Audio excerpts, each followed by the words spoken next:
Vamos abrir a palavra do Senhor no livro de Neemias, no capítulo 8. Amém?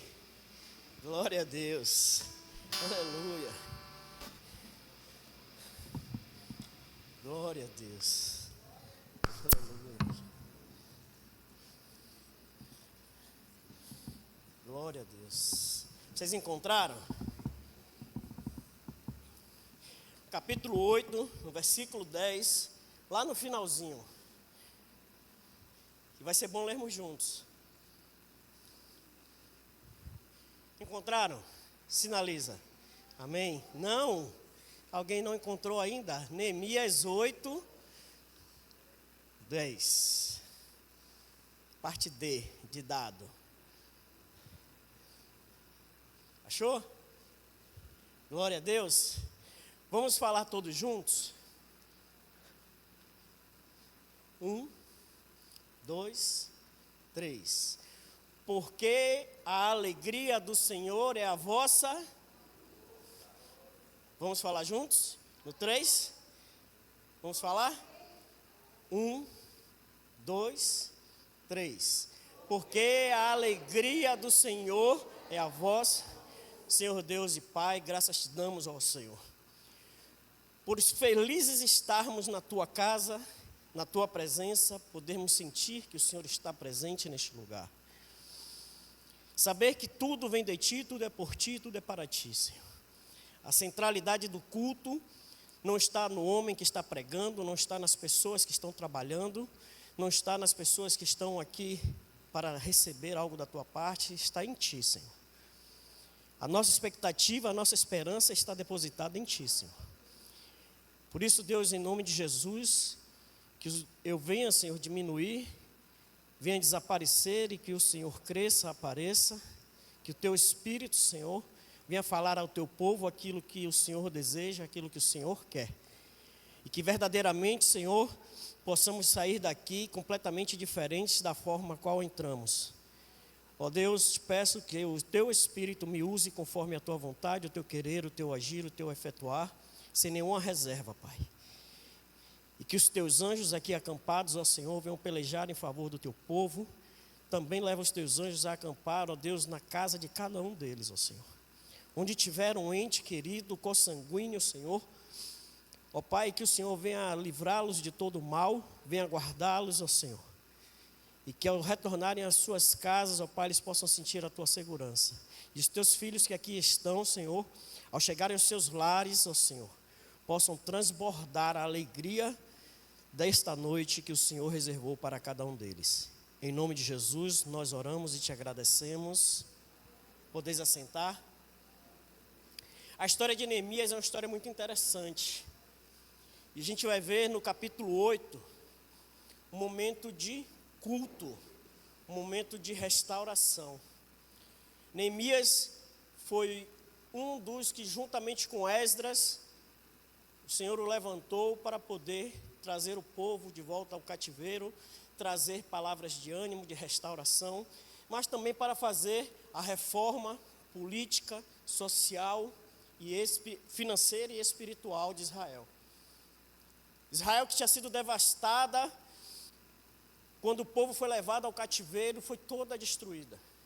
E precisava passar por uma reconstrução. Não era uma reforma, era uma reconstrução.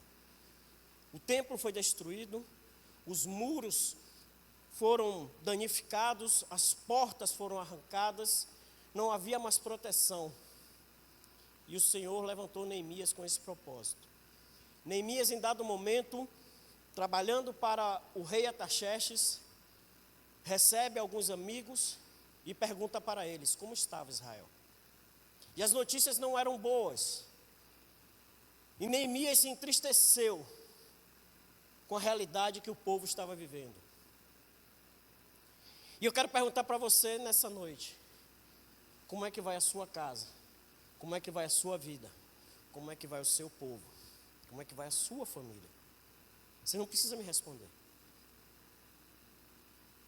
Mas o seu coração vai expressar para o Senhor o seu sentimento. Neemias naquele momento se entristeceu dentro dele pulsou a vontade de fazer algo. Como eu creio que muitos que estão aqui estão no propósito de busca da presença do Senhor por suas famílias, por sua própria vida, pelo seu povo, pela sua vizinhança, pelos seus amigos de trabalho, de faculdade. Deus levantou você como alguém capaz de levar a palavra dele, a palavra de vida e de esperança para outras pessoas. Isso precisa pulsar dentro de você. As suas expectativas precisam ser iguais às de Neemias. Neemias não depositou nenhum tipo de expectativa no homem.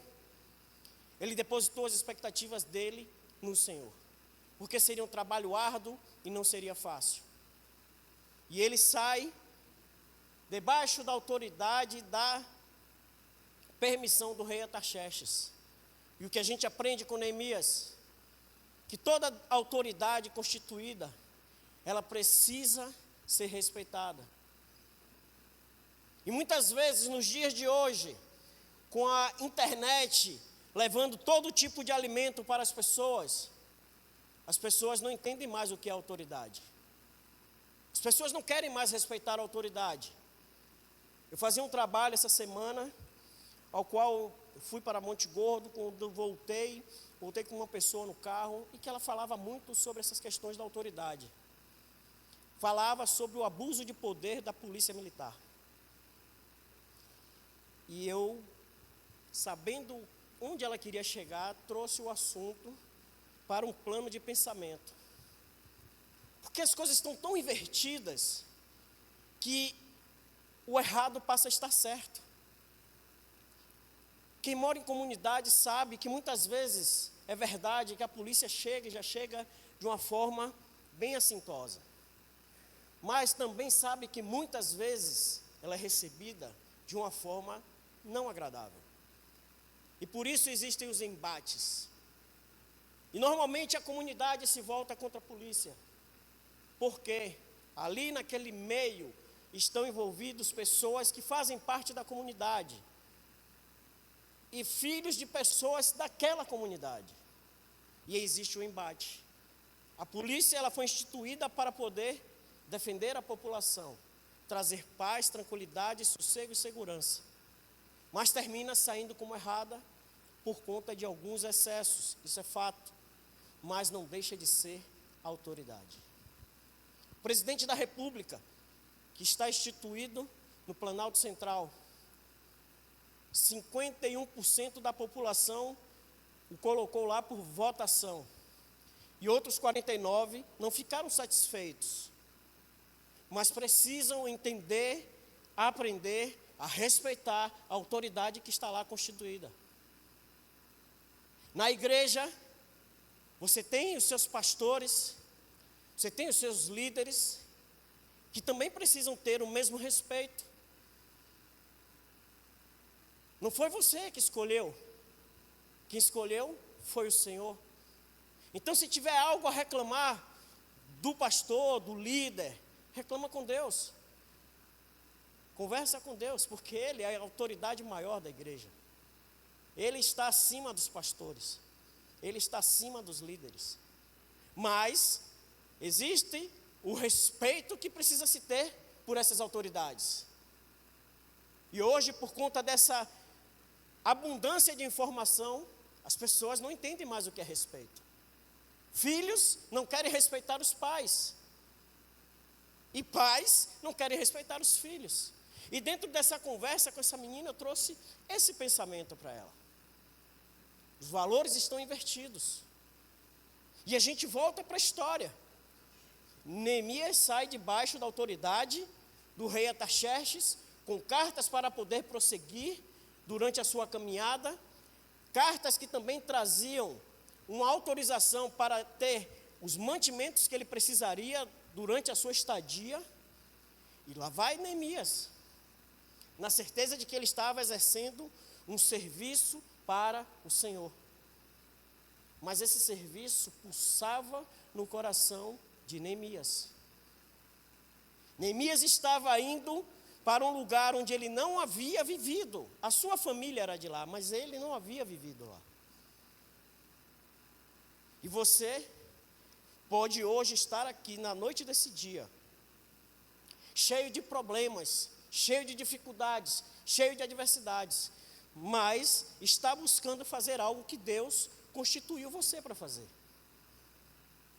Deus colocou no seu coração o desejo, a vontade de, além de cuidar da sua vida espiritual, cuidar também da sua casa, da sua família, da sua vizinhança. E por onde quer que você vá, você seja alguém que vai fazer a diferença.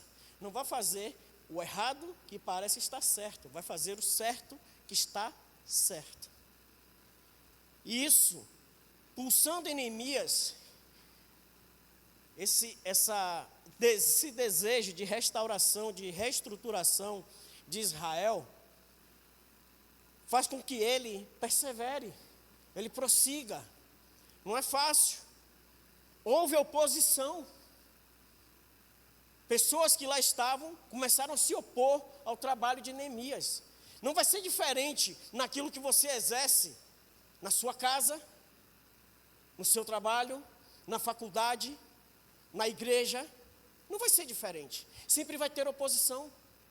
Mas se você sabe quem você é, se a sua identidade está cravada no Senhor, se você está firme na rocha, você vai fazer como Neemias, trabalhando com uma mão e com a espada na outra.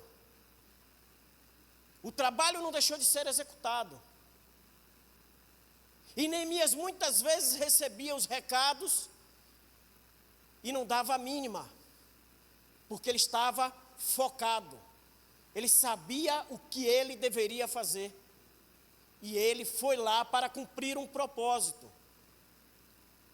E quando você estiver pensando em parar, em desistir, lembre-se de que o Senhor levantou você com um propósito. Lembre-se de que o Senhor colocou você na presença dEle, te aceitou com um propósito. E que você precisa desempenhar o propósito ao qual você está comissionado a fazer, mas não pode deixar de esquecer de estar com a espada na mão. Não pode deixar de ter coragem. Não pode deixar de ser intrépido, ousado. E dar as respostas certas no momento certo. Agir conforme Neemias agiu. Focado no propósito e desempenhando o papel que Deus instituiu para que ele desempenhasse. Não sei qual o papel que você tem desempenhado na sua vida com relação às questões espirituais, mas você não está aqui à toa. E Neemias e Esdras, depois de terem cumprido o propósito, Esdras convoca o povo, coloca eles reunidos para um momento de culto, como esse aqui. E no momento de culto, a lei de Moisés é lida. E quando a lei de Moisés começa a ser lida, o povo começa a chorar. O povo começa a chorar. E a gente percebe que ali não era um choro de desespero. Era um choro de quebrantamento. Porque, por causa da desobediência do povo, ele foi colocado no cativeiro e ao voltar, ao retornar, tiveram que trabalhar ali com Neemias, reestruturaram a cidade, trouxeram a segurança para a cidade e agora era o momento da comunhão com o Senhor. No momento da comunhão com o Senhor, que a palavra começa a ser lida, aí começa a ter choro. Eu acredito que eles naquele momento estavam pensando tudo que eles passaram no cativeiro e tudo que poderia ter sido evitado, se tivessem dado ouvidos à voz do Senhor e obedecido a sua palavra. mas tiveram que pagar o preço. E nesse dado momento, Neemias olha para o povo e diz para eles: ide, comei carnes gordas, tomai bebidas doces e enviai porções aos que não têm nada preparado para si, porque este dia é consagrado ao Senhor.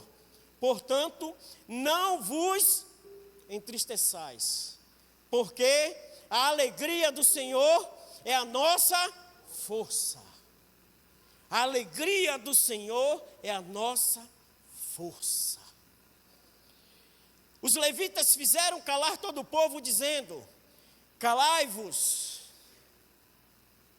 calai-vos, porque este dia é santo, e não estejais contristados. Naquele momento, os levitas, que eram os sacerdotes, estavam dizendo ao povo: calai-vos, calai-vos, porque agora a tristeza tem que ir embora. Vamos nos alegrar, vamos comer, vamos beber, vamos festejar, vamos celebrar, porque este dia é santo. O domingo para nós é santo. A convocação do Senhor às 9 e às 18 horas é santa. Quando o Senhor te acorda para orar pela madrugada, esta convocação é santa. As quartas-feiras, no culto da família, é uma convocação santa. Por isso, eu faço como os levitas agora e digo para vocês: calai-vos.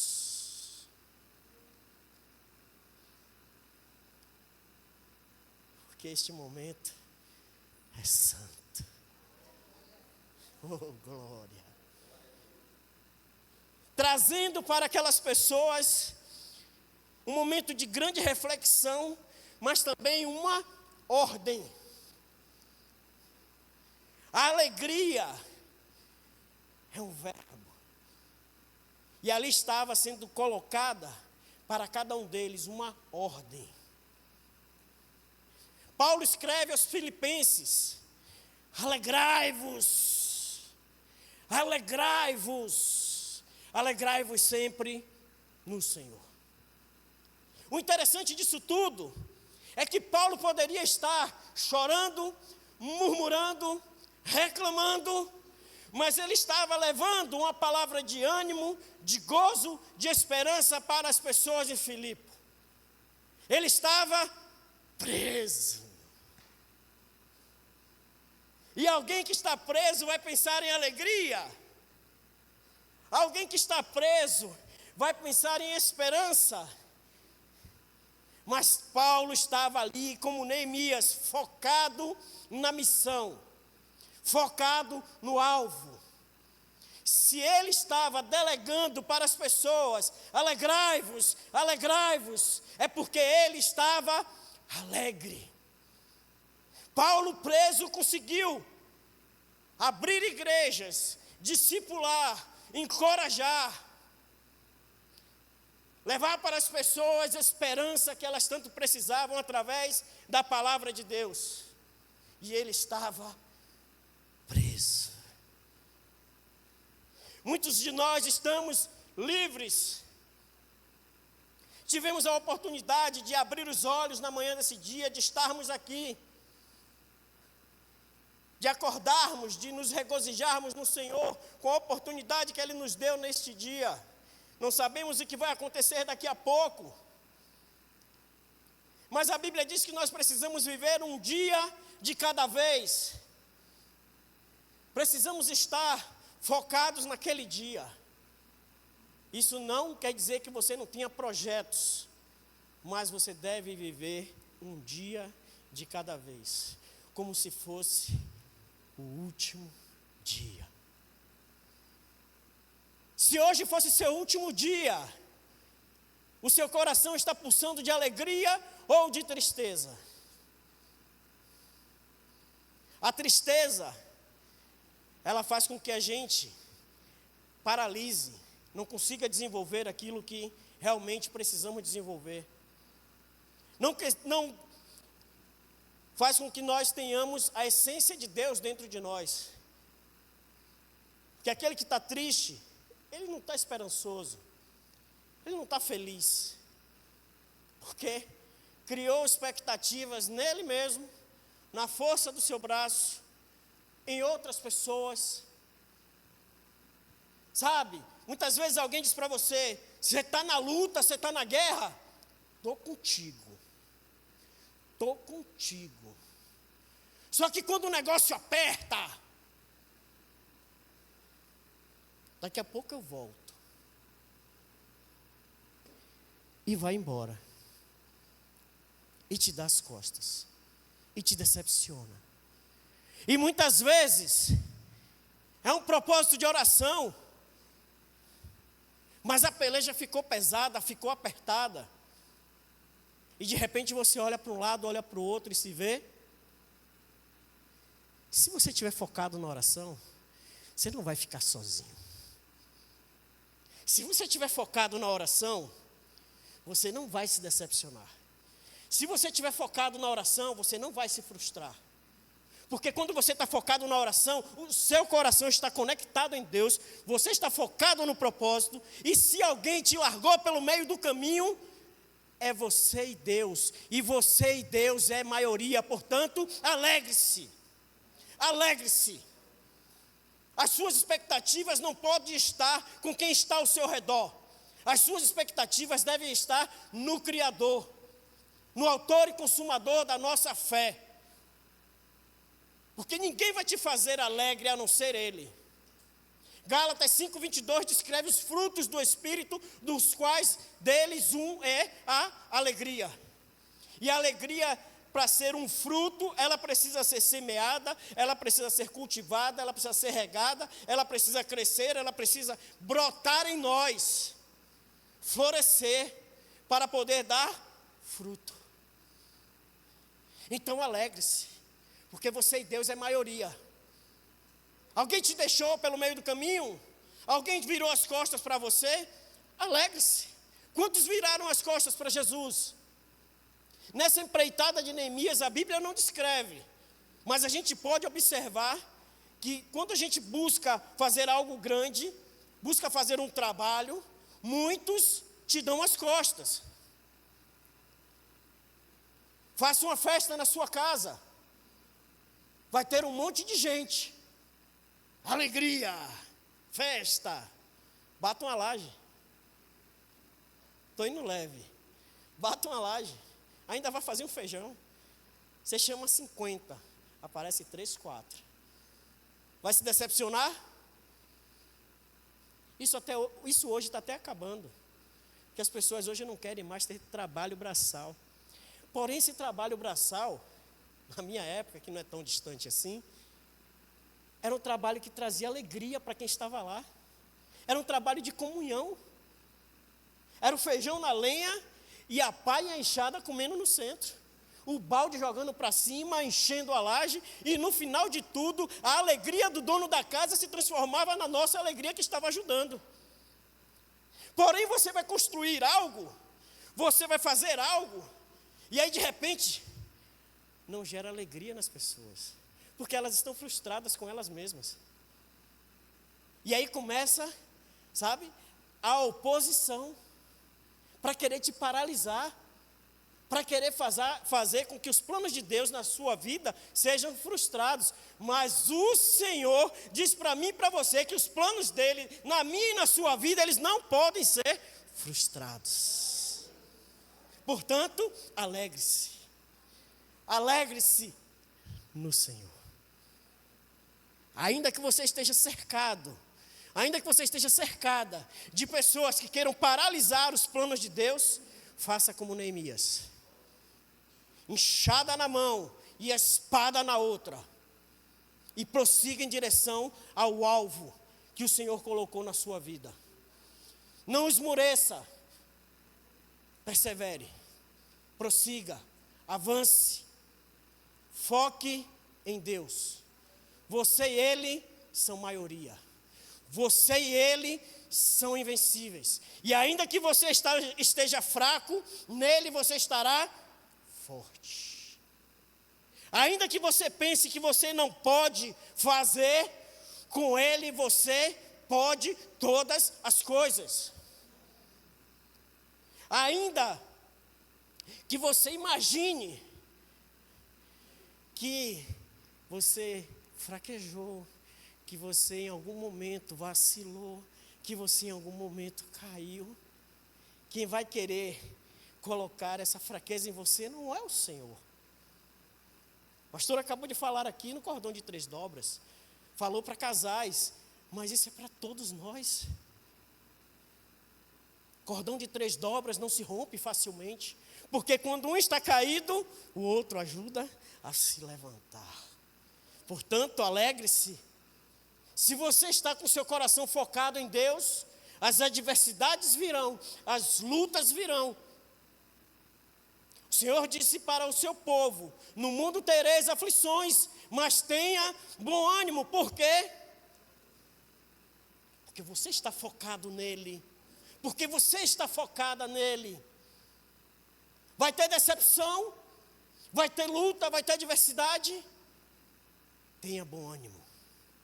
Tenha bom ânimo. Não deixe a tristeza trazer doenças emocionais para você. Não permita. Foque no Senhor.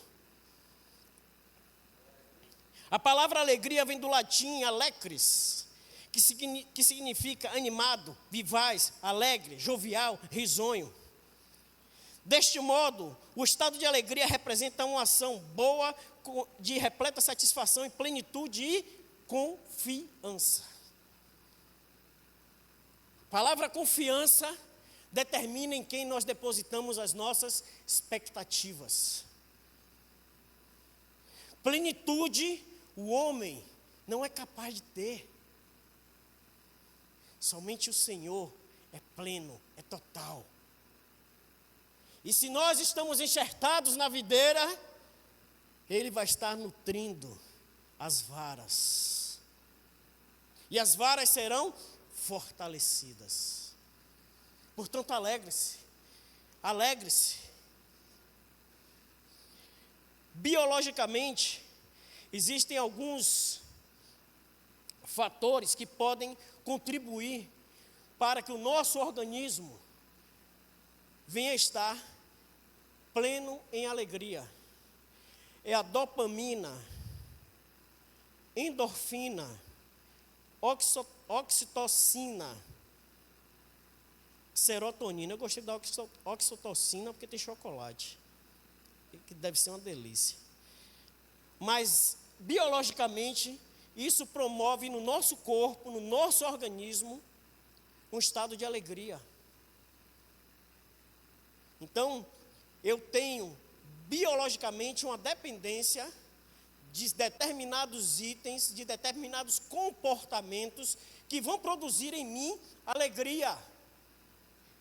Diga assim, para você mesmo: a alegria do Senhor é a minha força. É a minha força.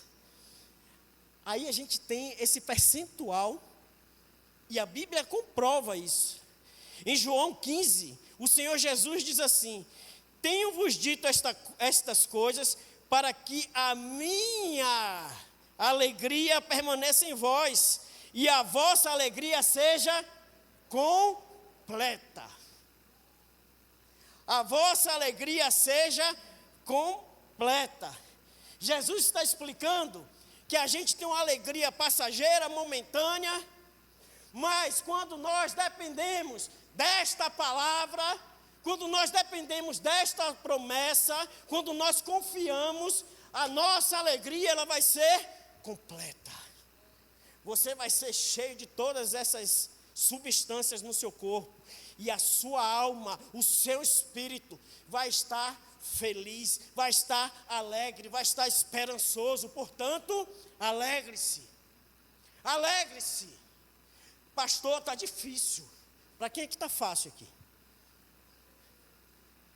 A minha pergunta é: para quem que está fácil? Se alguém tiver essa receita, eu dou o meu WhatsApp e passo agora. Estou querendo. Porque não está fácil para ninguém. Cada um tem a sua dificuldade. Mas o Senhor diz que Ele não vai nos dar uma carga que nós não possamos carregar. Portanto, alegre-se. Alegre-se. Porque a alegria do Senhor é a nossa força. O povo ali gemia, pranteava, chorava.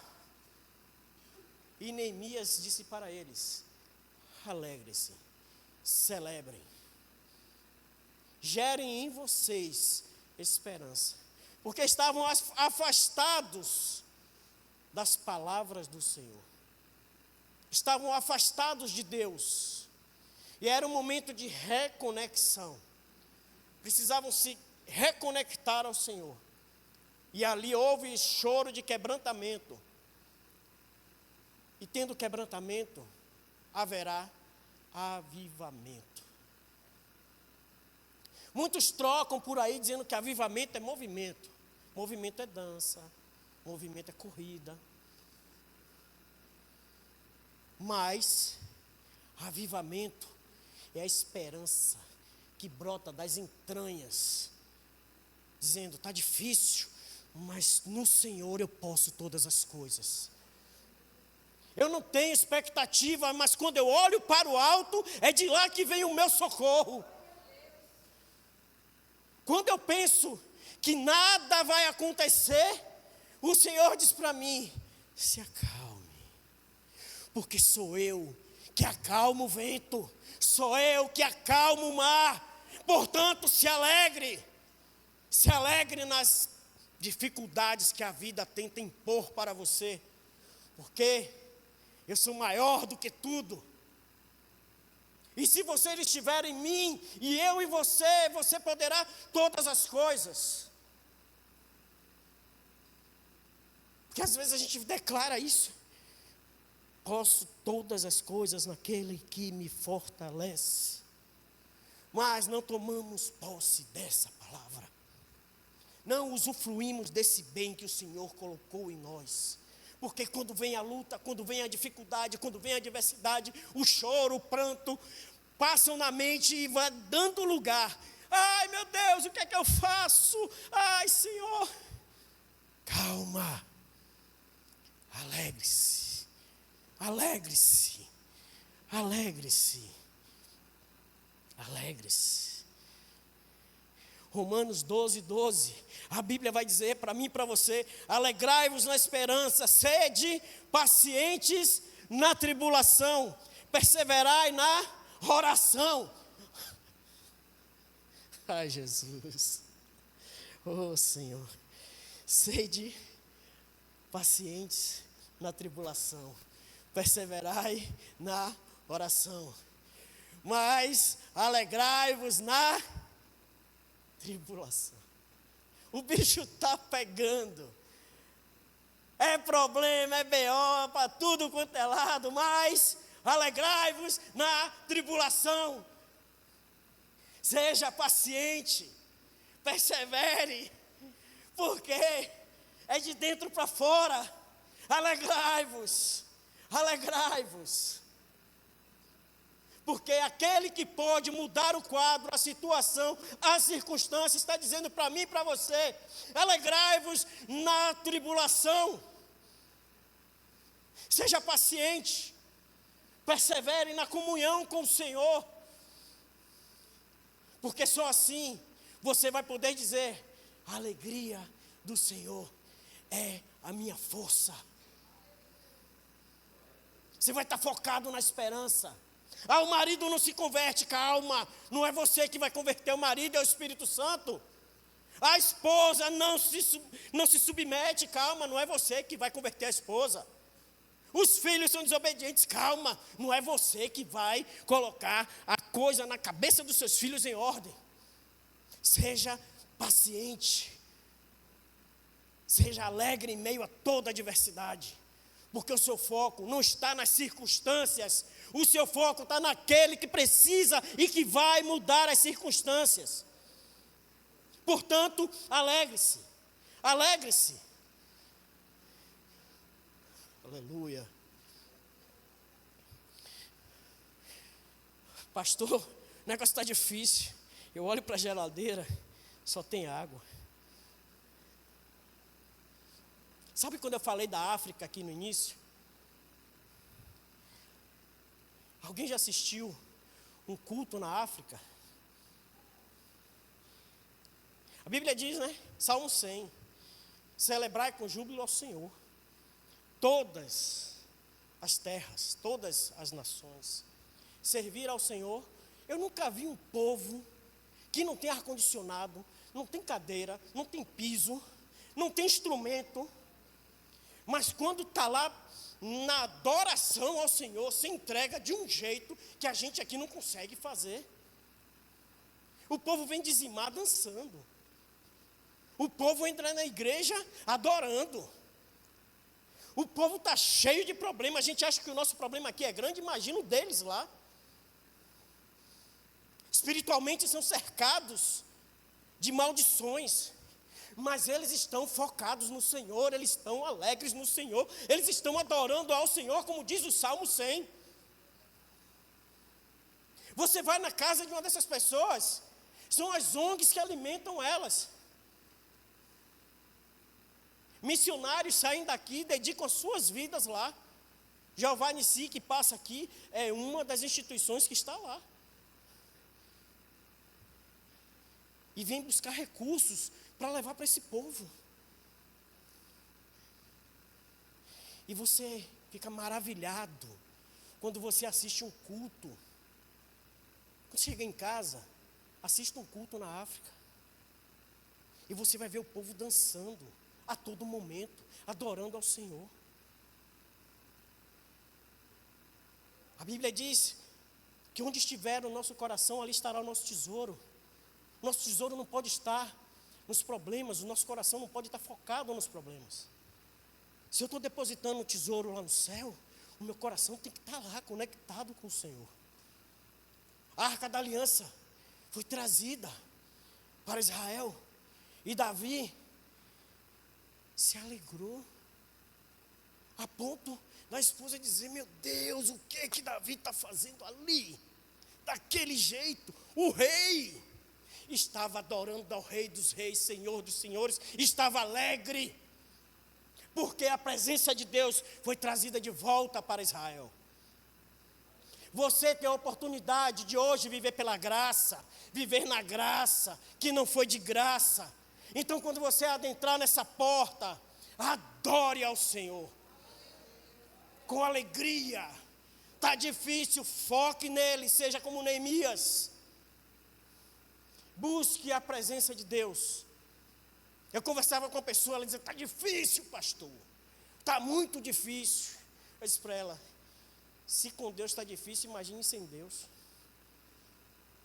Alegre-se, porque o Senhor te deu uma grande expectativa para você estar alegre. Pastor, como? Ele saiu do céu, veio para a terra, andou entre nós, se sacrificou, derramou o sangue todo, por sacrifício de amor. Nos ensinou a verdadeira alegria de estar na presença do Pai. Nos deu a expectativa de um futuro melhor, quando Ele disse: eu vou para o meu Pai, vou construir morada e voltarei para buscar-vos. Portanto, alegre-se, gere as suas expectativas naquilo que está por vir, porque nenhum olho viu, nenhum coração pôde subir essa vontade, esse desejo, nenhum ouvido ouviu aquilo que está sendo preparado, aquilo que já está preparado para cada um de nós. Portanto, alegre-se, alegre-se, essa é a nossa esperança, porque Jesus vai voltar. E se o nosso coração não estiver alegre, vai acontecer o quê, igreja? O nosso coração precisa estar cheio de Deus, para quando a trombeta tocar, o céu se rasgar, a gente subir. Portanto, alegre-se. Isso tudo aqui é momentâneo, isso tudo aqui é passageiro. A gente vai subir e vai ficar tudo, até essa roupa vai ficar. Se a trombeta tocar agora, o seu coração como está? Como está o seu coração agora? Alegre. Precisa estar. Deixa de criar expectativas no homem. Deixa de criar expectativas nas pessoas. Israel só foi restaurada, reestruturada, porque os homens que foram levantados para esse propósito estavam focados no Senhor. E só conseguiram por causa disso. Mas eles fizeram todo o trabalho, todo o processo, todo o projeto.